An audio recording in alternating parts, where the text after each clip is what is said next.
Hello everyone, welcome to our channel जिसका नाम है CUT मॉक। मैं हूं मिताली, आपकी अकाउंट्स एजुकेटर। तो बच्चों, जैसा कि हम लोग अपना चैप्टर कर रहे हैं अकाउंटिंग रेशियोज, जिसके बच्चा हमने अपने 3-4 टॉपिक्स कवर कर लिए थे, जहां पे हम लिक्विडिटी रेशियोज को अपना पूरा कर चुके थे। लास्ट लेक्चर में हमने पढ़ा था लिक्विडिटी रेशियोज होती क्या है और कौन कौन सी रेशियोज उसके अंदर आती है, उसको कैसे कैलकुलेट करते हैं। आज हम अपनी नेक्स्ट फंक्शनल रेशियो शुरू करने जा रहे हैं, जो कि रहेगी सॉल्वेंसी रेशियो। ठीक है बच्चा, अब सॉल्वेंसी रेशियो हमने जैसे पहले भी आपको बताया था क्या मेज़र करती है, हमारी कंपनी की सॉल्वेंसी पोजीशन मेज़र करती है। मींस लॉन्ग टाइम में हम अपने डेब्ट्स को टाइमली दे पाएंगे या नहीं दे पाएंगे, उस चीज़ को मेज़र करती है। तो चलिए देखते हैं। Solvency ratios are calculated to determine the ability of the business to service its डेब्ट इन द लॉन्ग रन। वही क्या हम लॉन्ग रन में एक कंपनी अपने डेब्ट को पे कर पाएगी, यही चीज़ को सॉल्वेंसी रेशियो मेज़र करती है। Done. The following ratios are normally computed for evaluating solvency of the business. तो बच्चे, हमारे सिलेबस में सॉल्वेंसी रेशियोज के अंदर ये 5 रेशियोज कैलकुलेट की जाती है, जिससे एक कंपनी अपनी सॉल्वेंसी पोजीशन का पता लगा सकती है।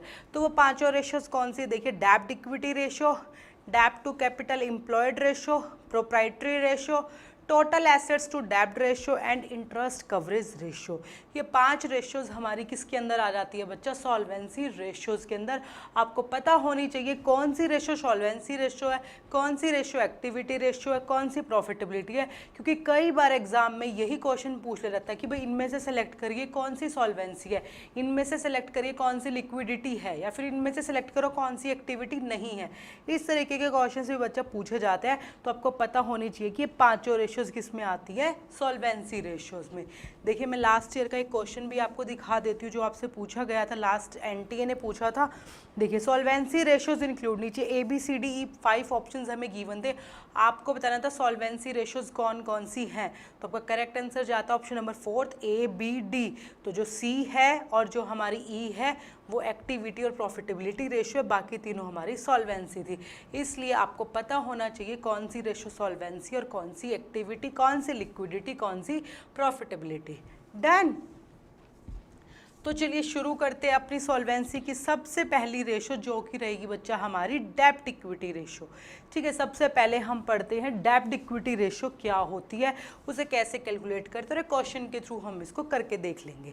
ठीक है, तो देखिए, डेब्ट और इक्विटी बेसिकली 2 वर्ड्स हमें गिवन है। एक जहां आप डेब्ट को यूज़ करेंगे, एक जगह जहां हम इक्विटी को यूज़ करेंगे। डन। तो हम डेब्ट और इक्विटी के बीच में रिलेशन एस्टेब्लिश करेंगे, और सॉल्वेंसी रेशियोज आपकी लॉन्ग टर्म सॉल्वेंसी को मेजर करती है। तो हम कौन से डेब्ट को लेंगे? यहाँ पे अपने लॉन्ग टर्म डेब्ट को ही लेंगे। क्यों? क्योंकि शॉर्ट टर्म डेब्ट को तो हम अपनी लिक्विडिटी रेशियोज में ही इंक्लूड कर लेते थे, जो कि आपकी करंट लायबिलिटीज रहती है।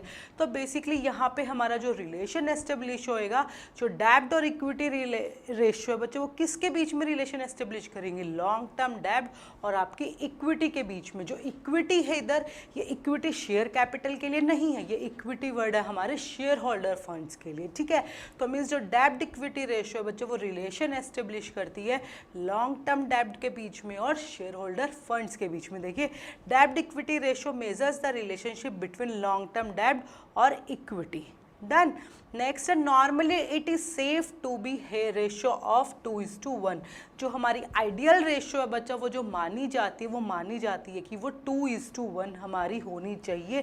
मीन्स हमारी जो डेब्ट है वो 2 होने चाहिए, और जो हमारी इक्विटी है या फिर शेयर होल्डर फंड्स है वो 1 होने चाहिए। मीन्स लॉन्ग टर्म डेब्ट आपकी अगर इक्विटी से डबल है तो वो आपके लिए एक सेफ पोजिशन, एक आइडियल रेशियो मानी जाती है। सिर्फ ये नॉर्मली बेंचमार्क है, कोई यूनिवर्सल एप्लीकेबल नहीं है। इंडस्ट्री टू इंडस्ट्री ये चीज़ें वेरी करती है। किसी इंडस्ट्री में 2:1 मानी जाती है, किसी में 1:1 मानी जाती है। तो it all depends on industry to industry. Done. देखिए, डेब्ट इक्विटी रेशियो को क्या फॉर्मूला रहेगा? Long term debts divided by shareholder funds. ठीक है, ऊपर आप लेंगे लॉन्ग टर्म डेट्स, नीचे आप लेंगे शेयर होल्डर फंड्स। अब शेयर होल्डर फंड्स वैसे तो बच्चा हमने अपने फिनेंशियल स्टेटमेंट्स वाले चैप्टर में पढ़ाई है, क्या रहता है आपको पता ही होगा। वही तीनों चीज़ें आएंगी, share capital, plus reserves and surplus, then आपकी जो थी उसके अंदर शेयर वारंट्स वाली चीज़ जो आपकी कहीं पे यूज़ नहीं होती है, नॉर्मली वैसे आपको पता होनी चाहिए। तो नॉर्मली रिजर्व्स एंड सरप्लस और शेयर कैपिटल। अब शेयर कैपिटल के अंदर भी हमारी दोनों चीज़ें आती है, कौन सी बच्चा, आपकी इक्विटी शेयर कैपिटल और प्रेफरेंस शेयर कैपिटल। ठीक है, तो देखिए shareholder funds is equal to share capital plus reserve plus surplus plus money received against share warrants plus share application money pending allotment. ये सारी चीज़ें हमारी आ जाती है बच्चा शेयर होल्डर फंड्स के अंदर। डन। अगर ये चीज़ें गिवन नहीं है तो आप शेयर होल्डर फंड्स को कैसे कैलकुलेट कर सकते हो, उसको भी एक अलग से बताया हुआ, non current liabilities plus working capital minus का करंट लायबिलिटीज। बच्चा क्या बोला इसने आपको बोला नॉन करंट एसेट्स लेना है प्लस वर्किंग कैपिटल लेना है, उसके अंदर से आपको क्या करना है, नॉन करंट लायबिलिटीज़ को माइनस कर देना है। अब वर्किंग कैपिटल सबको पता है क्या होती है, current assets minus current liabilities. ठीक है, तो आपको बेसिकली क्या करना है, सारी टोटल एसेट्स ले लेनी है एक तरीके से, उसमें से करंट लायबिलिटीज़ को माइनस कर दीजिए और नॉन करंट लायबिलिटीज़ को माइनस कर दीजिए। तो आपके पास क्या आ जाएगा, आपके shareholders funds means equity आ जाएगी। अब देखिए आपको पता है इक्विटीज़ एंड लायबिलिटी साइड्स में हमारे 4 हेड्स होते थे। First one is shareholder funds, then second one था हमारा share application money pending allotment, third आपका नॉन करंट लायबिलिटी और करंट लायबिलिटी।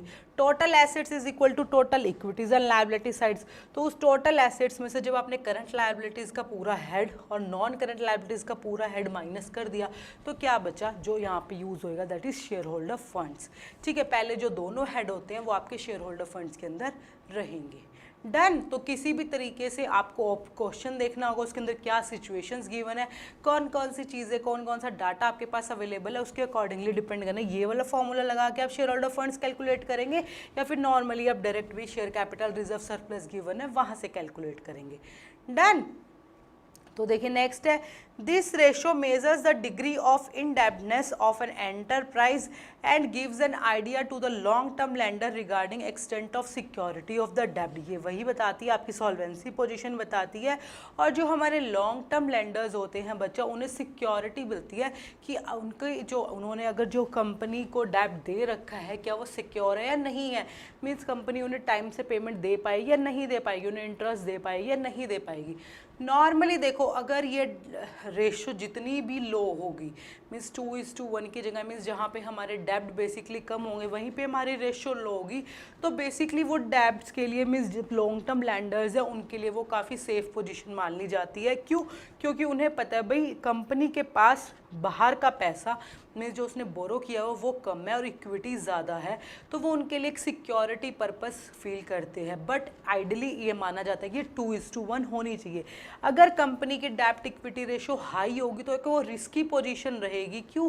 क्योंकि ऑब्वियसली बात है कहीं ना कहीं पे शायद कंपनी कल को पैसा ना दे पाए, तो वो एक रिस्की सी पोजीशन रहेगी। क्यों? क्योंकि उसने बाहर से पैसा ज़्यादा उठा रखा है और खुद का पैसा इक्विटी कैपिटल उसने कम लगा रखी है। तो नॉर्मली जितनी ये लो होती है उतनी सेफ तो होती है, जितनी हाई रहेगी ये उतनी रिस्की रहेगी। ठीक है, बट कंपनी के पॉइंट ऑफ व्यू से जो बेसिकली जो लास्ट पॉइंट मैंने लिखा भी हुआ देखिए, however from the perspective of the owners means shareholder के फंड से ग्रेटर यूज ऑफ डेब्ट मीन्स ट्रेडिंग ऑन इक्विटी।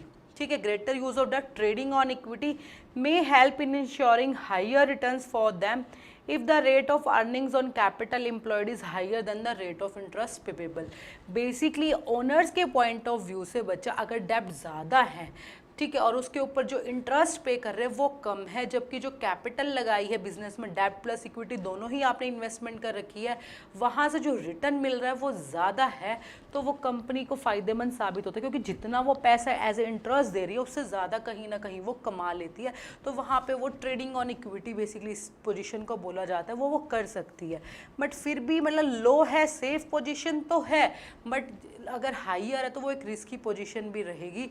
तो अगर ज़्यादा रिस्की पोजीशन भी एक कंपनी के लिए बेटर चीज़ नहीं है, तो आइडली इसको माना गया बच्चा 2:1। डन। तो डेब्ट इक्विटी रेशो ने क्या रिलेशन एस्टेब्लिश करा, लॉन्ग टर्म डेब्ट और शेयर होल्डर फंड्स के बीच में। कैसे कैलकुलेट कर देंगे, ऊपर आप लॉन्ग टर्म डेब्ट रखेंगे, नीचे हम शेयर होल्डर फंड्स को रखेंगे और वहाँ से इसे कैलकुलेट करेंगे। तो चलिए एक एग्जाम्पल के थ्रू हम इसको कैलकुलेट करके देख लेते हैं कि कैसे कैलकुलेट करते हैं। देखिए हमारे पास एक क्वेश्चन है, हम इसके थ्रू इसको कैलकुलेट करके देखते हैं। शेयर कैपिटल गिवन है, रिजर्व्स एंड सरप्लस गिवन है, long term borrowings, long term provisions, current liabilities, non current assets and current assets. ठीक है, देखिए सबसे पहले हम डेब्ट इक्विटी रेशियो का फॉर्मूला लिखते हैं। डेब्ट इक्विटी रेशियो क्या होती है बच्चा हमारी डेब्ट इक्विटी रेशियो? लॉन्ग टर्म डेब्ट डिवाइडेड बाय आपके शेयर होल्डर्स फंड्स।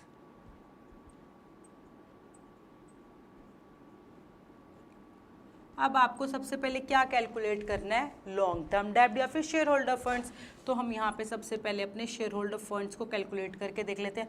देखिए शेयर कैपिटल आ जाएगा उसके अंदर, that is 250, then reserves and surplus 110, then long term borrowings किस में जाएगा? लॉन्ग टर्म डेब्ट में। लॉन्ग टर्म प्रोविजंस किस में जाएगा? लॉन्ग टर्म डेब्ट में। करंट लायबिलिटीज का यहाँ पे कोई यूज़ नहीं, नॉन करंट एसेट्स का भी यूज़ नहीं, करंट एसेट्स का भी। तो कितना हो गया बच्चा ये? 350।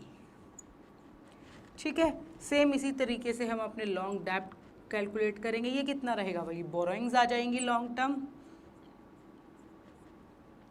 और लॉन्ग टर्म प्रोविजंस आ जाएंगे। तो ये कितना बच गया बच्चा हमारा? 170। अब लॉन्ग टर्म डेब्ट आ गए, शेयर होल्डर फंड्स आ गया, दोनों को हम यहाँ पे फॉर्मूला में रखेंगे।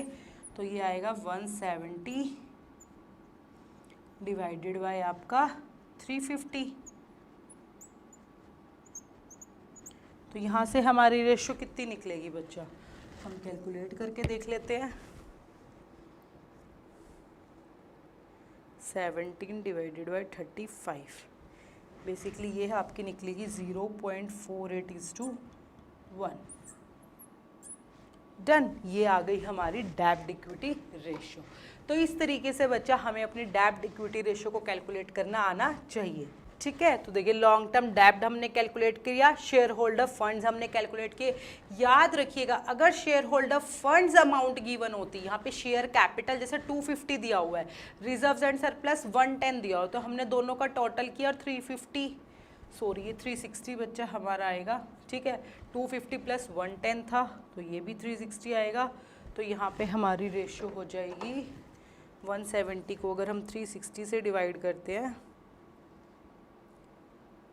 17 डिवाइडेड बाय 36, इट्स 47। ठीक है, तो आपको ध्यान क्या रखना था बच्चा? जैसे यहाँ पे share capital plus reserves and surplus को प्लस करके हमने शेयर होल्डर फंड्स निकाला। कई बार बच्चों को कंफ्यूज करने के लिए क्वेश्चन में क्या दे देगा? शेयर होल्डर फंड्स ही दे देगा, साथ ही आपको शेयर कैपिटल भी नीचे दे देगा। आपको कंफ्यूज नहीं होना, जब उसने प्रॉपर शेयर होल्डर फंड्स दे दिया मीन्स अब उसके अंदर आपको कुछ भी एड ऑन करने की ज़रूरत नहीं है। सेम ऐसे वो कई बार क्या करेगा? रिजर्व्स एंड सरप्लस दे दे, जैसे यहाँ रिजर्व्स एंड सरप्लस 110 है, साथ ही नीचे एक और हेडिंग में डाल देती हूँ सिक्योरिटी प्रीमियम रिजर्व इतना है, डिबेंचर रिडम्पशन रिजर्व इतना है। जब रिजर्व्स एंड सरप्लस में आपको पता है ना वो सबका टोटल है, तो सिक्योरिटी प्रीमियम रिजर्व या डिबेंचर रिडम्पशन रिजर्व या और कोई भी रिजर्व है, आप उसको क्या करोगे? टोटली इग्नोर करोगे, क्योंकि आपके पास टोटल रिजर्व्स एंड सरप्लस का बैलेंस अलग से गिवन है। डन। तो इस तरीके से आपको क्वेश्चन में इंफॉर्मेशन को बहुत ध्यान से पढ़ना है। इस तरीके से हम कैलकुलेट करेंगे। अगर हम इस वाले फॉर्मूला से कैलकुलेट करके देख लेते हैं, देखिए इसमें करंट लायबिलिटीज गिवन है, नॉन करंट एसेट्स गिवन है और आपकी करंट एसेट्स भी गिवन है। अब देखिए नॉन करंट एसेट्स बच्चा हमारी कितनी है? यहाँ पे 380 है। ठीक है, सेम आएगा शेयर होल्डर फंड्स, 380 आपकी क्या होगी? नॉन करंट एसेट्स होगी, plus current assets minus current liabilities. Current liabilities कितनी है आपकी? 70,000। और नॉन करंट लायबिलिटीज बेसिकली कौन सी होगी आपकी? वही यहाँ पे long term borrowings and long term provisions, that is 170। तो जब आप इसे कैलकुलेट करेंगे कितना आएगा? तो देखिए इस तरीके से यहाँ से अब शेयर होल्डर फंड्स हम कैलकुलेट कर लेते, कितना आना चाहिए? 380 plus 220 minus 70 minus 170, that is 360। ठीक है, सेम हमारा यहाँ से निकला था जब हमने शेयर होल्डर फंड्स प्लस आपका share capital plus reserves and surplus को करा। तो सेम आप किसी भी तरीके से निकाल सकते हैं अगर दोनों इन्फॉर्मेशन गिवन है, लेकिन नॉर्मली क्वेश्चन में एक तरीके की इन्फॉर्मेशन ही हमें मिलती है, तो इसलिए हमें ये वाला फॉर्मूला भी पता होना चाहिए शेयर होल्डर फंड्स को कैलकुलेट करने का, और ये तो पता है। डन। तो इस तरीके से बच्चा हम डेब्ट एंड इक्विटी रेशियो को अपनी कैलकुलेट करते हैं।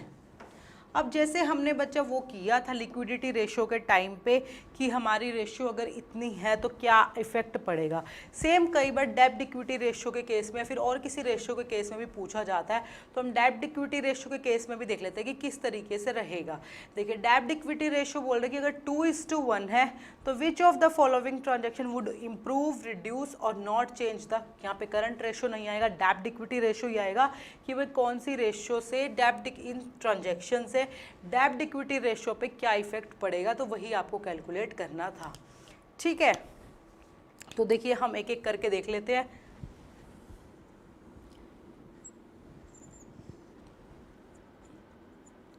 डेब्ट इक्विटी रेशियो, सबसे पहले इसने बोला ये 2:1 है, तो आप क्या मान लेंगे, ये है बच्चा 2 लाख डिवाइडेड बाय 1 लाख। मैंने आपको बताया था ना, ऐसे करने से थोड़ा इजी सॉल्यूशन रहेगा कि आप कोई भी फिगर को एज्यूम कर लीजिए। तो मैंने एज्यूम कर लिया जो हमारे लॉन्ग टर्म डेब्ट है वो 2 लाख है और जो हमारे शेयर होल्डर फंड्स है बच्चा वो 1 लाख है। ठीक है, अब सबसे फर्स्ट ट्रांजेक्शन जो ये बोलते हैं, जो हमारी ए ट्रांजेक्शन है वो क्या बोलती है, issue of shares for cash.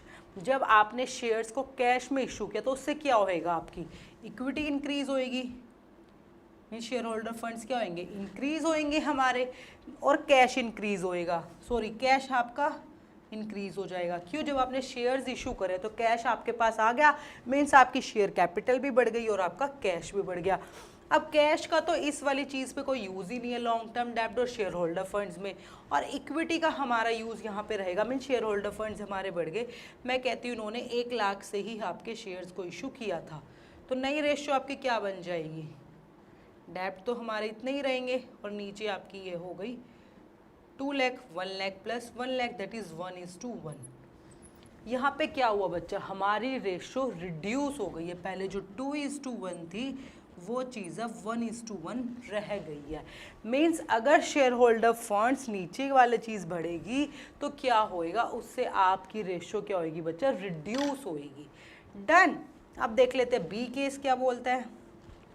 तो बी है बच्चा buyback of its on shares. जब एक कंपनी ने खुद ही अपने शेयर्स परचेज कर लिए, मीन्स उसने अपनी शेयर कैपिटल को रिड्यूस कर लिया, कैश में उसने परचेज किए होंगे तो कैश भी रिड्यूस हुआ है, फिर कहीं और से जो भी किया होगा। ठीक है, और साथ ही साथ क्या हुआ होगा बच्चा, शेयर होल्डर फंड्स भी रिड्यूस हो गए, मीन्स शेयर कैपिटल से जो उसने शेयर्स परचेज कर लिए, जो कंपनी में पैसा लगा वहाँ से निकाल लिया, तो वहाँ से शेयर होल्डर फंड्स भी रिड्यूस हो गए। अब देखिए जब शेयर होल्डर फंड्स आपके रिड्यूस हो जाएंगे तो क्या रहेगा, मैं कह रही हूँ वही 1 लाख की अमाउंट लेके चलेंगे हम, तो ऊपर आपका रहेगा 2 लाख, नीचे अगर वो 1 लाख से रिड्यूस हो गया, सॉरी हम 1 लाख तो नहीं ले सकते क्योंकि हमने पहले ही 1 लाख, 250 अगर हम इसको ले लेते हैं कि वो 250 रहा है, तो सॉरी 50,000 रहा है, तो यहाँ पे आ जाएगा बच्चा आपका 50,000। ठीक है, तो आपकी रेशो क्या बन जाएगी, 4:1। तो यहाँ से क्या फ़र्क पड़ा हुआ बच्चा, हमारी रेशो क्या हो गई, इंक्रीज हो गई। ठीक है, अब देख लेते हैं सी पॉइंट क्या है। सी पॉइंट बोलता है बच्चा sale of computer at par. Computer आपको पता होना चाहिए कौन सी एसेट है, हमारी नॉन करंट एसेट्स है। ठीक है, एट पार आपने कंप्यूटर को सेल किया, पार मतलब जितने का था उतने में ही आपने सेल कर दिया।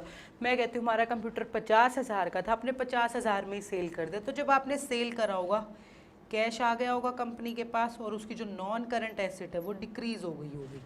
ठीक है, यही हुआ।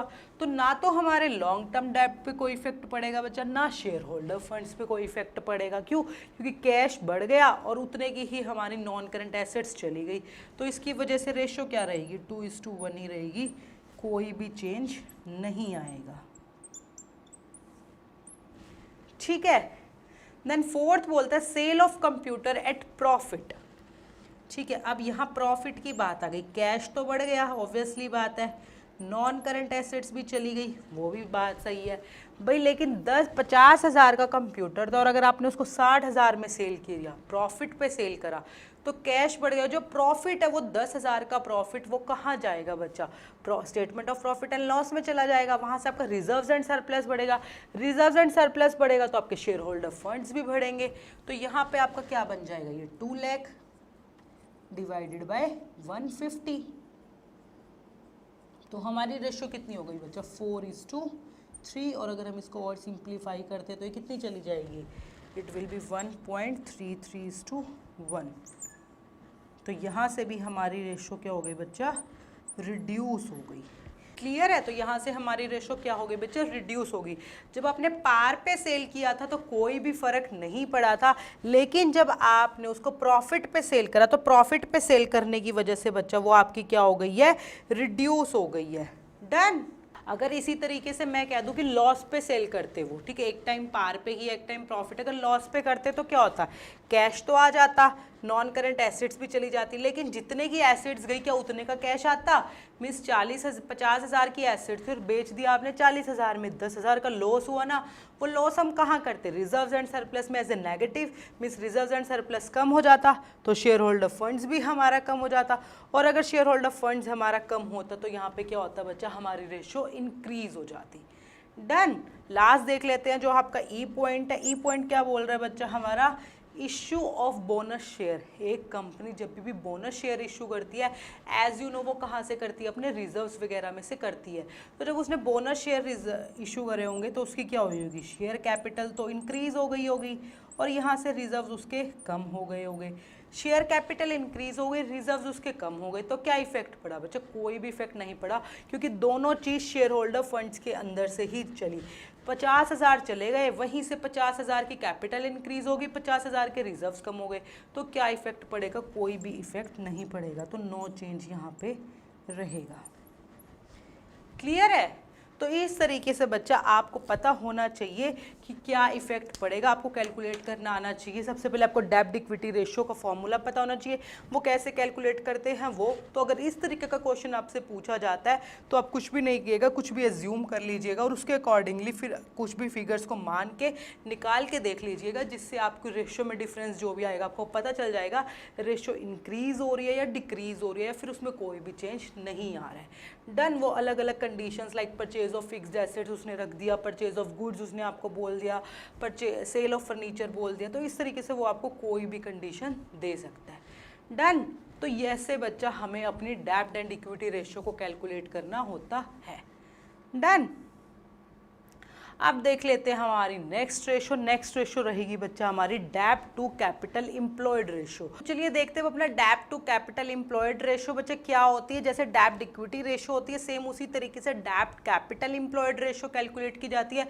सिर्फ इतना सा डिफरेंस रहेगा, यहाँ पे हम इक्विटी को यूज करते हैं, यहाँ पे हम टोटल कैपिटल एम्प्लॉयड जो हमने बिजनेस में लगाई हुई है उसको यूज करते हैं। देखिए, it is the ratio of long term डेब्ट to the total of external and internal funds capital employed, जिसको या फिर नेट एसेट्स भी हम बोल देते हैं। ठीक है, डेब्ट टू कैपिटल एम्प्लॉयड रेशियो का क्या फॉर्मूला रहेगा बच्चा, लॉन्ग टर्म डेब्ट divided by capital employed. Long term डेब्ट डिवाइडेड बाय कैपिटल एम्प्लॉयड आ जाएगा शेयर होल्डर फंड्स की जगह। अब कैपिटल एम्प्लॉयड या फिर नेट एसेट्स होता क्या बच्चा, जब आपने एक बिजनेस में जो पैसा इन्वेस्ट किया होता है, नॉर्मली हम अपना इक्विटी शेयर होल्डर फंड्स भी इन्वेस्ट करते हैं, जो हम बाहर से लॉन्ग टर्म डेब्ट उठाते हैं, बैंक से लोन लेते हैं, डिबेंचर्स इशू करते हैं, ये भी हम क्या करते हैं, ये भी हम बिजनेस में इन्वेस्ट करते हैं। तो बेसिकली कैपिटल एम्प्लॉयड के अंदर बच्चा हमारा शेयर होल्डर फंड्स प्लस आपकी लॉन्ग टर्म डेब्ट दोनों आ जाती है, जिसको हम नेट एसेट्स भी बोल देते हैं। देखिए, share capital employed is equal to long term डेब्ट प्लस शेयर होल्डर फंड्स, और या फिर नेट एसेट्स को आपको कैलकुलेट करना आता ही है total assets minus current liabilities. Total asset sides का उसमें से जब करंट लायबिलिटीज माइनस कर दी तो क्या बचा, वही ऊपर वाले तीनों हेड हमारे, तो वही वाली चीज़ है। Then a low ratio provides security to lenders and high ratio helps management in trading to equity। ये चीज़ अभी मैंने आपको डेब्ट इक्विटी रेशियो में समझाई दी है, वही सेम कंसेप्ट हमारा यहाँ पे भी रहेगा। ठीक है, कई बार देखिए डेब्ट to capital employed ratio can also be computed in relation to total assets. कई बार शेयर होल्डर फंड्स ना लेके, सॉरी यहाँ पे कैपिटल एम्प्लॉयड ना लेके हम टोटल एसेट्स के बेस पे भी इस रेशियो को कैलकुलेट कर लेते हैं बच्चा, और उस केस में इसको बोल देते हैं डेब्ट टू टोटल एसेट्स रेशियो। कई बार अगर आपके पास क्वेश्चन में इंफॉर्मेशन नहीं गिवन और किसी भी तरीके से कैपिटल एम्प्लॉयड नहीं कैलकुलेट कर पा रहे हो तो आप टोटल एसेट्स लेके उसको कैलकुलेट कर सकते हैं। डन। बिल्कुल ईजी है, जैसे डेब्ट इक्विटी रेशियो की बिल्कुल वैसे ही है। इसको भी हम एक एग्जांपल के थ्रू करके देख लेते हैं।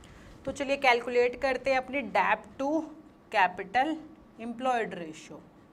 कैपिटल एम्प्लॉयड रेशियो ठीक है, क्या फॉर्मूला था बच्चा हमारा? डेब्ट डिवाइडेड बाय कैपिटल एम्प्लॉयड। डेब्ट तो हमारा सेम रहेगा जो हमने यहाँ कैलकुलेट किया था, क्योंकि सेम ही एग्जाम्पल है, 170। कैपिटल एम्प्लॉयड हमारा क्या रहेगा? Share holder funds plus long term डेब्ट। शेयर होल्डर फंड्स हमारे ये थे और डेब्ट हमारे ये थे, इन दोनों को आपको क्या करना है? प्लस। तो 360 प्लस 170, इन दोनों को अगर हम प्लस करेंगे तो कितना आएगा? 13 और इधर 1 और एक 530, तो ये आ गया आपका 530। तो यहाँ से हमारी रेशो क्या निकल जाएगी? हम निकाल लेते हैं, 17 डिवाइडेड बाय 53, 0.32:1। यहाँ से हमारी आ गई बच्चा डेब्ट to capital employed ratio. Means हमारी जो कैपिटल है वो ज़्यादा है, उसके बदले में जब हमने कंपैरिजन करा तो हमारे जो डेब्ट है वो बहुत कम है। इसलिए बेसिकली ये एक सेफर पोजीशन तो है डेब्ट जो हमारे लॉन्ग टर्म लैंडर्स है उनके हिसाब से। क्यों? क्योंकि भाई उनकी जो कैपिटल है, जो उन्होंने पैसा इन्वेस्ट कर रखा है, डेब्ट दे रखा है, वो काफ़ी सेफ है, क्योंकि कंपनी की टोटल कैपिटल बहुत ज़्यादा है, बट वो ट्रेडिंग ऑन इक्विटी नहीं कर पा रही है कंपनी, बिकॉज उसके पास डेब्ट बहुत कम है। डन। अब देख लेते हैं बच्चा इस टॉपिक से रिलेटेड 2 क्वेश्चंस जो आपको घर से करने हैं। यही दोनों रेशियोज डेब्ट इक्विटी रिलेटेड हमारी बड़ी मेन रेशियो, ये आपको पक्का कैलकुलेट करनी आनी चाहिए। इसी से रिलेटेड दोनों क्वेश्चंस यहाँ पे पूछे गए हैं। इन दोनों क्वेश्चन को हम डिस्कस करेंगे अपने नेक्स्ट लेक्चर में। अब देख लेते हैं जो लास्ट लेक्चर में हमने आपको 2 क्वेश्चंस दिए थे, वो 2 क्वेश्चंस हमारे क्या थे। फर्स्ट क्वेश्चन था identify the other name by which liquid ratio is known. क्या बोलते हैं बच्चा? उसको एसिड टेस्ट रेशियो बोला जाता है, ऑप्शन नंबर सी। सेकेंड हमारा क्वेश्चन था बच्चा, एक कंपनीज करंट लैब रेशियो दे रखी थी, उसकी करंट लायबिलिटीज दे रखी थी, इन्वेंट्री दे रखी थी, प्रीपेड एक्सपेंसेस दे रखे थे, लिक्विड एसिड्स आपको कैलकुलेट करनी थी। मैंने नीचे बच्चा आपको कैलकुलेट करके दिखाया हुआ है। आपने करंट रेशियो में फॉर्मूला लगा के लायबिलिटीज गिवन थी, करंट एसिड्स निकाल ली, फिर आपने लिक्विड एसिड्स निकालने के लिए उसमें से इन्वेंट्री और प्रीपेड एक्सपेंसेस को माइनस कर दिया, तो आंसर आ गया आपका 685, ऑप्शन नंबर सी। डन। तो बच्चा आज हमने बेसिकली पढ़ा जो हमारा सॉल्वेंसी रेशियो वाला टॉपिक है, हमारा सेकंड फंक्शनल रेशियो, इसकी 2 रेशियो हमने बच्चा पढ़ ली है। अभी हमारी इसकी 3 रेशियो बची है जो हम कवर करेंगे अपने नेक्स्ट लेक्चर में। देखिए, डेब्ट इक्विटी हमने कर ली, डेब्ट टू कैपिटल एम्प्लॉयड हमने कर ली, कौन सी बची? हमारी प्रोप्राइटरी, टोटल एसेट्स टू डेब्ट एंड इंटरेस्ट कवरेज रेशियो। इन तीनों रेशियो को बच्चा हम अपने नेक्स्ट लेक्चर में कवर करेंगे। तो मिलेंगे बच्चा अपने नेक्स्ट लेक्चर में। Till then bye bye everyone, take care.